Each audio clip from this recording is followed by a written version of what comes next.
Hi, this is Betsy and video number 96 in SalesVision Business Games, 100 videos in 100 days.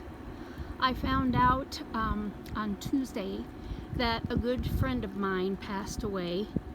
He was one of the first people I met when I started my new job teaching, and he was the counselor at the school that I first went to.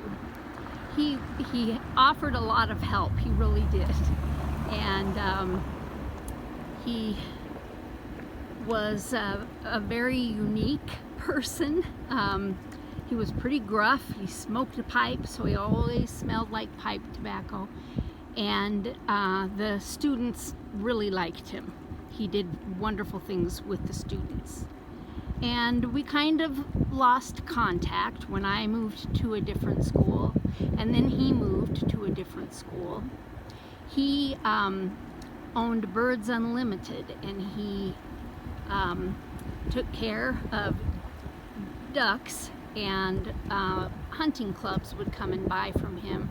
And a lot of times he would take the weekend to drive somewhere and drop them off at the hunting club. His name was Mike Manelli. And like I said, we kind of lost contact, but I was grocery shopping one day, and he was there. And he said, "Why don't we have some coffee?" And I said, "Okay, we can." And then it became kind of a thing that we would do once or twice a month. And he sometimes had to coax me. It was shortly after my mom passed away, and I just didn't want to go out. I didn't want to be with anybody, but he kind of saved me because he coaxed me out of my house and out of my comfort zone a little bit just by going and having coffee. And we were trying to figure out a time to have coffee when we thought it would be safe with COVID. And he called every week to see how I was doing. He knew that I had, some physical issues, and so he would call and say, "Are you safe? Are you okay?" I could never call him because he never answered his phone. But the last time we were going to try to get together was when I wasn't feeling well and had that low-grade fever, and I thought it best not to go. And then all of a sudden he wasn't here anymore, and I really miss him, and I really thank him for bringing me out and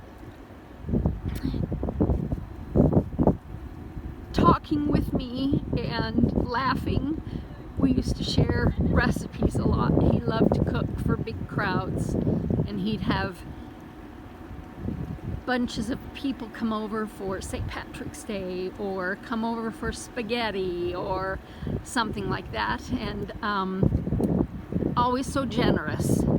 We went on a canoe trip, and he said, "Oh, here, borrow all my stuff."